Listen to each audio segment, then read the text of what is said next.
Oh,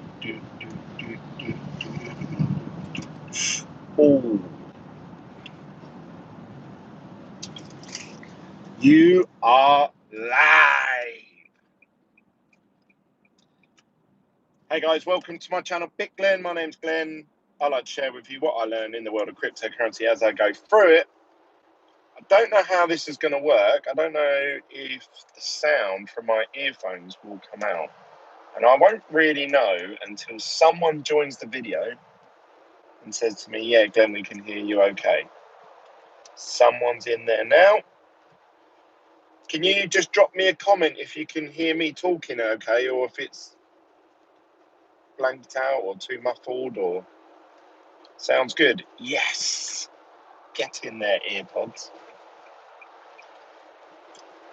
Thanks for that, mate. I appreciate that. So let's close this sunroof off.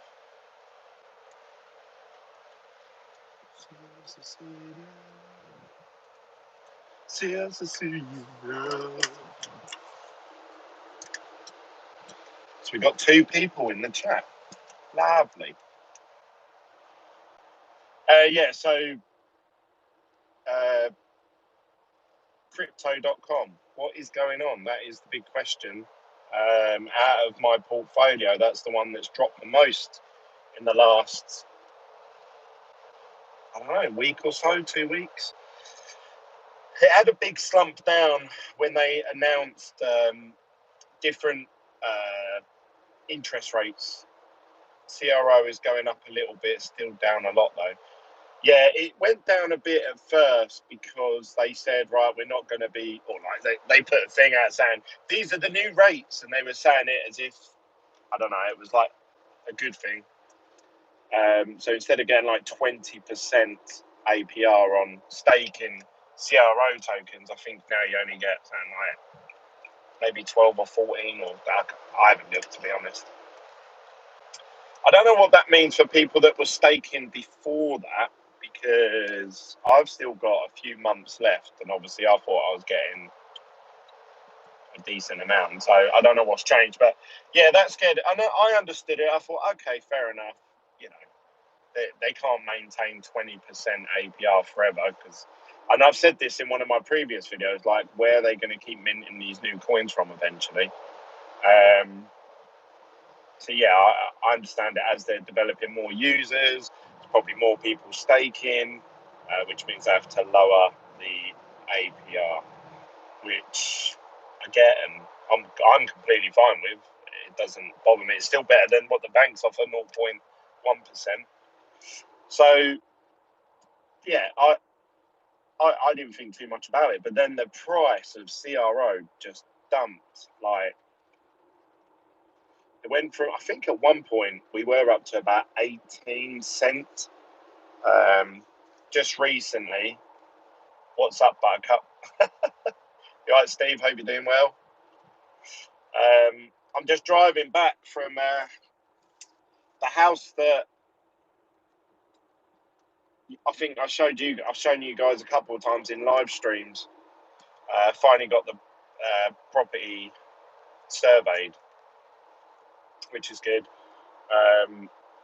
The surveyors have been so slow, like everything, the process wise, like solicitors, the mortgage company have been all right, actually.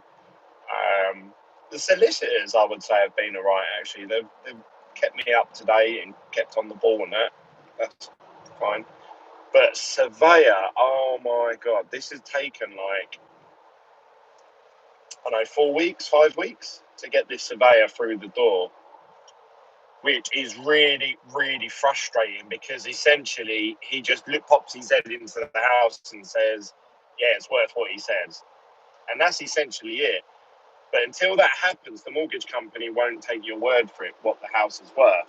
So they need him to say yes or no, it is worth that amount, before they'll lend you the money. And yeah, it's been a painful process, I must say. But there you go. What can you do, eh? What can you do? You've got to stick by these guys. rules, guidelines, processes. It's understandable, but the property might be worth more than I actually initially thought it was. So that's been a real big positive for me, real big plus. So yeah, I'm excited to see what his report comes back. I should hear back in the next couple of days, actually. But anyway, you haven't come here to listen to me rabbiting on about my personal property portfolio. In terms of Ether Homes, like I said, I was happy that 90% of people have got their money back through the refund system that we put in place at the beginning. There was a couple of people, one being a colleague that deposited his money from Wirex, and Wirex wouldn't allow him to obviously change the hex data, so he couldn't get the refund. But he messaged me and said, Glenn, actually, I got my money back. I contacted Wirex, asked them if they could send a zero transaction to this smart contract, and they done it. So the money went back to him. So even on an exchange, he managed to get his money back. There is one gentleman that has sent money through Binance, and he's saying Binance won't do it. Unfortunately, that's out of my hands. As I said to everyone at the beginning of the project, I don't actually have access to the Ethereum vault. It was a smart contract that was developed for your security and my security. But one of the stipulations is you need to send a transaction with 0 Ethereum. So you cannot use, and I said it over and over again in my videos, please use a smart contract or ERC20 friendly wallet address. And I kept saying like MetaMask, and there was a couple of others, but the main one was MetaMask because I know that it works perfectly through their software. But someone sent money through Binance, and I think he's one of the last people to get their refund. So I'm hoping one day Binance does let him send a 0 Ethereum transaction, and if he sends them the exact input data that he needs to put into to send hex data, then hopefully they'll do it for him and his account will be topped up. Wirex have done it, so if you're then going to kick off and say, you know, oh Glenn, you've got my money still, I want it back, otherwise I'm going to sue you and all that, I'd say, well, you know, the money's there, you can have it. All you need to do is convince Binance to change the input data for you and send a 0 transaction. So anyway, that's Ethereum Homes. That's done and dusted. I know a lot of you said that I should have just started it straight back up. And I've had, part of me thinks, yeah, I should do it. You know, I should really, I think I'm going to wait though. I just felt that I don't think I could do it again straight off the bat. That's probably what I should have done actually, because then there was a little bit of hype around it. I've noticed that a lot of YouTubers, a lot of news article things now are not mentioning altcoins. The buzzword seems to be back on Bitcoin side. I was watching a video yesterday with Tone Vase and Willy Woo, and they were both really bullish on Bitcoin, both really positive about it on the short time frame, saying that they reckon it could just pop to sort of like 12, 13K any minute, any day. Checked it today, it's up to 11.7 before this video. So that's pretty good news. A lot of people in the Telegram group chat, obviously they were discussing about Bitcoin, and I thought, the conversation has now gone from all these altcoins to back to Bitcoin, which is really good. That's the way I think it should be. Obviously, I've invested small amounts into altcoins, ones that I think will do well long term. But my majority holding is Bitcoin. So obviously, I want to see Bitcoin go up. I need to set up in place like my regular buys again. So Bitcoin, Ethereum, just keep on it. And guys, I've got to tell you, right? So sorry, I'm going to go on a complete tangent here. So there's a YouTuber called Logan Paul. He's one of the most famous YouTubers on YouTube, and he's got like, I don't know, 20 million followers or something. So anything he talks about obviously is going to get the attention of a lot of people very quickly. And he's done a couple of videos now about Pokemon, the trading card game. He said to Gary V, look, you know, you should collect sports cards. He said, I don't really know anything about sports. The only card game I know about is Pokemon. Gary V said, well, you should get involved in it because that's really popular at the minute. Anyway, why I'm telling you guys this is that it brought my attention to my old Pokemon cards, and then I realised how much they were going for, and I thought, shit, why didn't I keep all my? I had all of them. I used to collect them as a kid. Me and my brothers and sisters, we all did, and eventually they got bored of it, and I kept it up. So I took all their cards. So very quickly, I accumulated quite a lot of cards. And I had a little binder, and I had them all in order, and a number order, and everything. I had them, and now they're worth like Charizard. I had Charizard. Now it's worth 200,000. I think a rapper just bought a Charizard card for 200,000. Blastoids is worth like 30,000, and it makes me laugh because bringing this back to crypto, because that's why you're here. You're here for a crypto conversation. It's funny because, you know, people talk about Bitcoin, you know, Bitcoin's not going to go to 20K this year, not going to go to 50K. I can't imagine it being 100K. Well, fucking a Charizard Pokemon card is. That's up to 200K. I actually looked at the data for some of these boxes of cards that have sold, and they've actually appreciated more than Bitcoin. They've been going longer, obviously it's about 20 years, but if you go back 11 years to sort of 2009, a box, like where you used to get all the little packs of cards, that was tracking at about something like, I think it was like $100, $90 or something like that, maybe $200 or something like that, and then it just goes up to like, you know, $500, $750, 1,000, fucking 5,000, 20,000, and then all the way up to currently Logan Paul's just bought a box of them for $200,000. So imagine Bitcoin being worth $200,000. Well, a pack of Pokemon cards went for that. And it makes me, I said, like, to my wife, I said, like, you know, I understand these cards are collectible. I love the Pokemon cards. I used to love them as a kid. I loved playing them. I used to trade them at school. So I get it. I get it. But when you talk to people and you say, like, yeah, I think Bitcoin's going to be worth 100K one day, they go, oh, Glenn, your head's always in the clouds, daydreaming. And I'm like, no, I think it will be one day. And they're like, yeah, whatever. But yeah, you say to them, oh yeah, this Pokemon card, you know, it's been out for 20 years now. It's worth 200,000.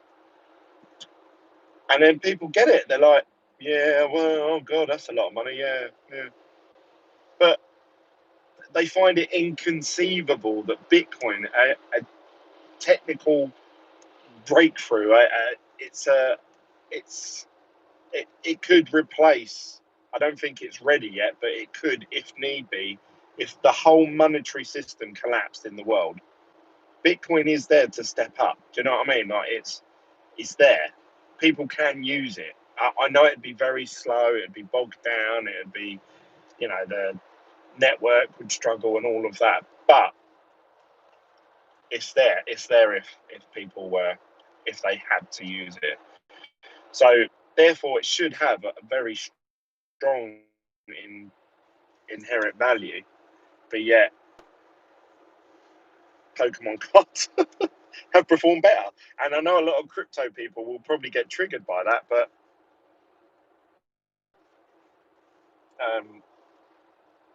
you know,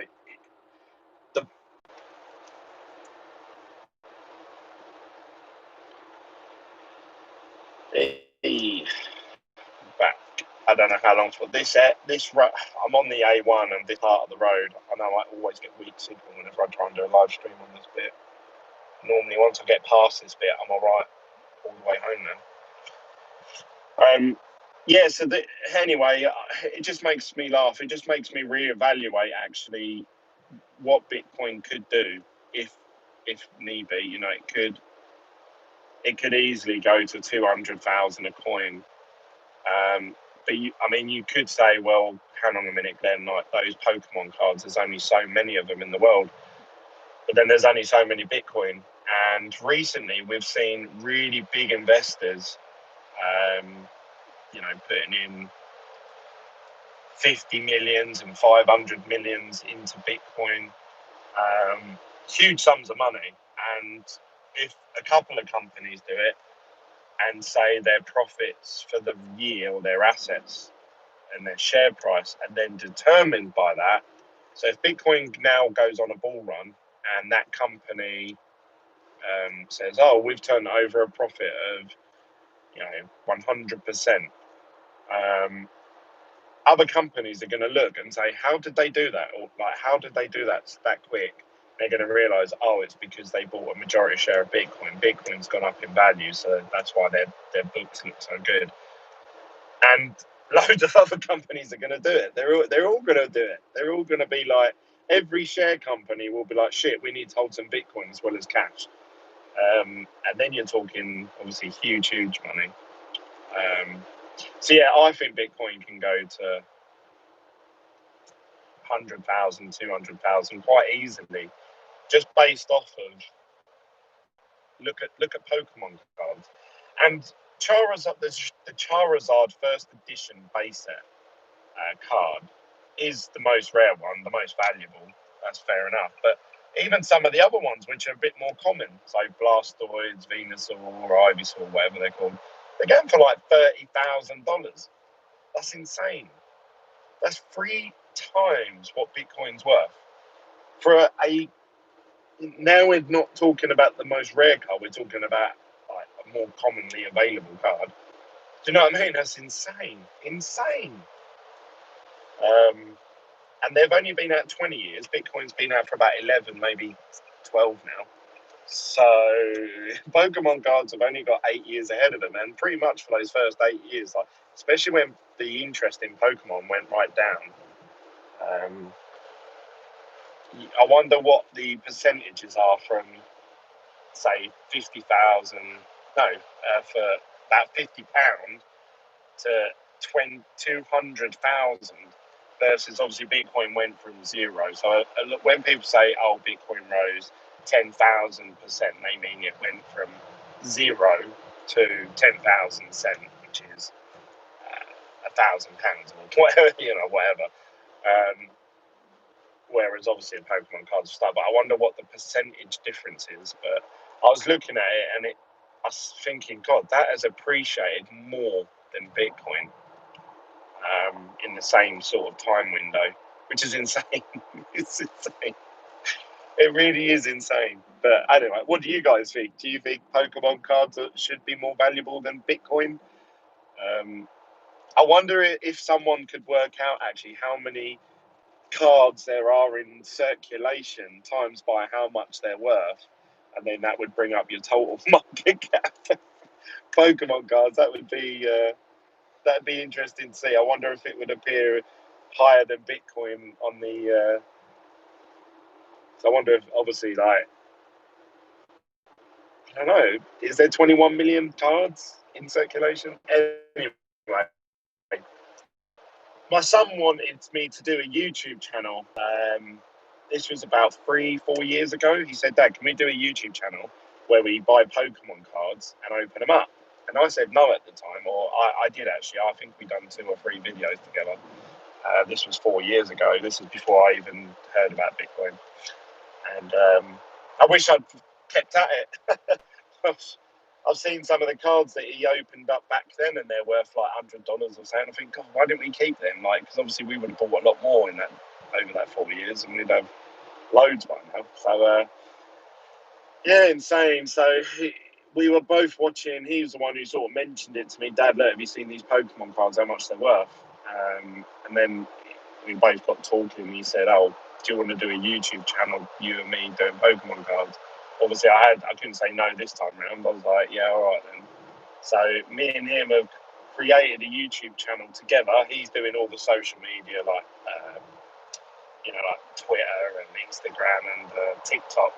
He's doing all of that, and then I'm just helping him like unpack the video cards and showing the cards off and that. Hopefully, he gets to a point where he can do it on his own. And but anyway, if you want to help us, it's a brand new channel. It's got 0 subscribers, 0 followers, but it's my son Tyler, the one who was in the Hex video. The channel is called Mewtwo, so the Pokemon called Mewtwo, MEWTWO, unboxing. He created the artwork and stuff like that. So if you could go over there and just subscribe for me, I think at the minute we've got like 3 subscribers. So even if only 2 or 3 of you did it, you're going to double our subscriber base. That would be really cool. You don't have to watch the videos if you don't want, but if you guys could subscribe, that would really make his day, I think. So that's what I've been looking into loads recently. But I still want to set up a weekly buy for Bitcoin and Ethereum. They're my main 2 that I want to accumulate in this sort of phase that we're in at the moment. So that when we're on a big bull run and the prices are going crazy, I'll sell and wait for a big dip. I didn't sleep very well last night. Staying in a hotel, it was awful. I was going to do a live video then, but you wouldn't have been able to see me because it would have just been pitch black. So now that there's a few more of you in, so this video mainly I wanted to talk about CRO actually. CRO's dropped the crypto.com token. Lucky enough, my yield farm in BTC and making more before the run. Yes, mate, that's awesome. If you can earn more Bitcoin, happy days. I noticed that wrapped Bitcoin on CoinMarketCap has worked its way up. I think it's up there up to like maybe 10th or something. I can't remember, but I noticed, and I thought, well, where's Bitcoin SV gone? And that dropped off, which is rightly so. It should have done because it's an absolute fucking joke. It's up there. I think Bitcoin Cash and Litecoin, they need to drop as well.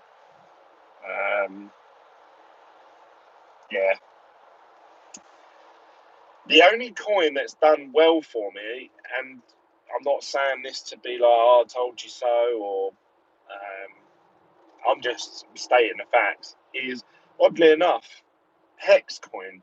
Bitcoin itself obviously has gone up. When I bought my whole Bitcoin, it was at the price of about 9,092, something like that. But Hex has almost 3x for me now. And as you guys know, when I bought it, I put £800 into it, and I'd cashed the 800 back out again. So for me, it's just completely free money. It's it doesn't bother me whether it goes up a lot or down a lot. So I just every now and then I check the price of it once, maybe a week or once every few days. I just have a glance at it when I'm on CoinGecko, and I've got a little portfolio on there. And as of today, it's just looking like it's about to hit 0.5 cent, which is awesome. Hopefully, by the time the big payday happens, which is only a month, I think it's a month away now. I think it's maybe 3 weeks away, and that's where anyone who's staked over the first year, they receive a big reward at the end of it. They get the big payday bonus. So I get that on quite a few of my stakes. So unless the price might tank, might absolutely drop. But I don't know. It's done me well. I'm not fussed either way, whether it goes up or down. But anyway, Hex has been one of my better performers, which is unusual because obviously there was a lot of days where it just didn't pump at all. And it just goes to show, really, these altcoins, when we have alt seasons and that, your coin can pump a lot, but unless you literally buy it at the exact right time and you sell it at the exact right time, then it's quite hard to actually make profit realistically, because obviously greed takes over. So, and I fall for this as well. I'm not saying this as any sort of like I'm better than you type thing. What tends to happen is if you make money very quickly for nothing, you think, oh, I want to do it again, and I want to do it again, and I want to do it again. Oh, I want it to happen again to me. But this time I'm going to put more money in. So, you know, you could say, oh, yeah, I made like $20,000 on Chainlink. Unless you have the discipline to take profits and actually give it back to yourself and not reinvest it straight away into something else that may be a rug pull or may not be as good return, then actually you then start to lose money. So therefore, you know, all that gain, sorry guys, is lost. So yeah, I think holding Bitcoin is still the daddy, which I'm glad. Obviously, I've been buying regular for a while, and now obviously with platforms like the Cellulus platform, you know, you can just send it to their platform if you want, and earn interest on it, which is awesome. Accumulate more Bitcoin, which is something that I'm looking at doing. You can also, if you really needed to get hold of the money, you could just borrow against it rather than selling it, which is happy days. So yeah, there's a lot more flexibility with Bitcoin. Obviously, the downside to that is you have to leave it on a centralized website, which means obviously things could get hacked, things could go missing, people could make the wrong decisions, as we've seen many times in crypto. Not your keys, not your Bitcoin. But yeah, CRO, anyway, I keep going back. CRO obviously dropped quite a bit because when they said they were going to lower the interest rates from like 20% they were paying for stakers down to something like, I don't know, 16 or 14. I can't remember what the percentages was. Might have been even lower than that, actually. They dropped quite a bit. And I thought, okay, fair enough, I accept that. But then recently it's just dropped again. Now that makes me a bit worried because I think, oh, why? Why is it dropping? Like, what is happening behind the scenes? Normally, when stuff like this happens, we don't know about it for weeks after. Because there'll be like some news article or report that comes out saying, oh, this was happening at CRO headquarters behind the scenes, blah, blah, blah. This is why the price dropped so much. So, yeah, it makes me a bit skeptical what's actually going on there. I'd love to hear your thoughts. Let me know what you guys think is going on with crypto.com. Apparently, they've got a live Q&A session, which is going to be watched by quite a decent chunk of people, I think. So if they can stand there and say, yep, this is why it's dropped, this is what with analytics we have, but this is the reason we did what we did, then that might put people's minds at ease, and then the price might start to go back up again. But I've got a load of CRO staked on their exchange, so I can't do anything with it anyway. I can't even unstake it. Like Hex, you can unstake it if you felt something was wrong, but CRO you can't. I think unless you message their head office and say, look, can you unstake my coins or something? I don't know. So what do you guys think? Are you worried about CRO? Do you think something dodgy is happening, or do you think that that's just the way the market is? The reason it's so shocking, if it was any other altcoin, it wouldn't be that shocking. But because CRO has been so steady and stable for so long, I mean, it has continuously just rose up like 0.5% every couple of weeks or so. And then just to see it slump down twice now, it's quite like, oh, what's actually going on? CRO right now looks great. Noobs freaking out left, right, and center. All see is opportunity once it bottoms out. I think it has bottomed out, if I'm being honest. It seems to have stabilized at 10 cent, and I think it went back up a little bit today. So I think 10 cent seems to be where, the market dictates where it should be. But I'd love to hear any of your thoughts if you feel differently. Which I still think is a decent deal. I mean, if you're looking at getting obviously the more expensive cards, it's great because now you've just got a 50% discount if you decide to do it now. And if them coins ever go back up in value, you're winning both ways because you've just doubled your money and you're now getting the higher tier cashback card, which is awesome.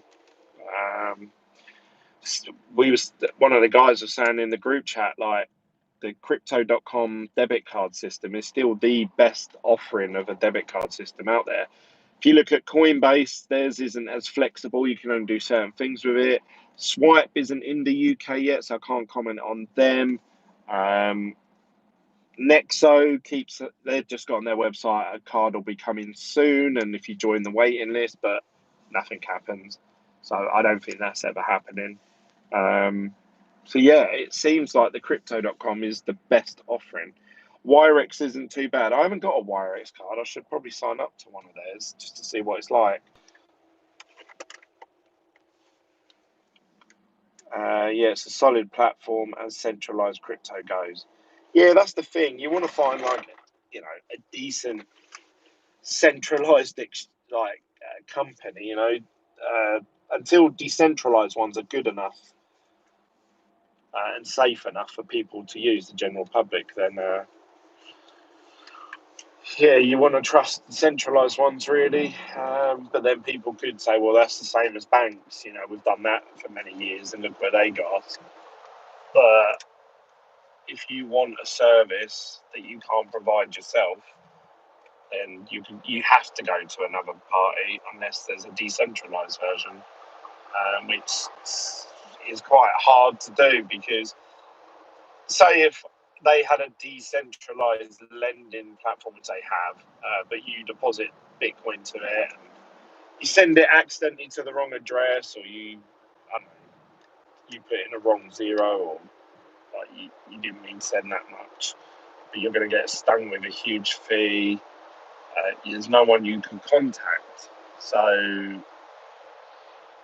don't know how that will work going forward with decentralized stuff. You don't typically have the customer service support there if something goes wrong, which is a bit of a pain. When something does go wrong, it's a huge pain. But what do you guys think? Do you think CRO is due to drop more, or do you think we're flatlining where we're at now? Are any of you buying or upgrading your cards at this time while it's cheap? I haven't actually worked out how much it works out now for the different card tiers, but that may be a video I'll do for you guys in the next couple of days or so. Don't forget to smash the like. There's 17 of you watching now. Only 4 of you have hit the like button in total. So if you can do that for me, hit the like. And also, like I say, I've been recording videos with my son, doing Pokemon video unboxing. It's more for him, really. I enjoy obviously doing it with him and his company and stuff, but yeah, he gets a bit more excited about it than me. But yeah, that's called Mewtwo Unboxing. If any of you want to subscribe and like some of the videos on that for me, that would really make Tyler's day, I think. But that's really it from me, guys. Not a long video. Just wanted to talk about a few things that are going on in the world of crypto that I have no one to talk to about apart from you guys. So hence why I do this video. Don't forget to smash that like button for me. If you're new, click the subscribe button. My videos aren't always like this. I do pre-recorded ones as well. So check out my videos on my channel. If you like what you see, click the subscribe button, and I'll see you on the next video from myself. Bye, guys.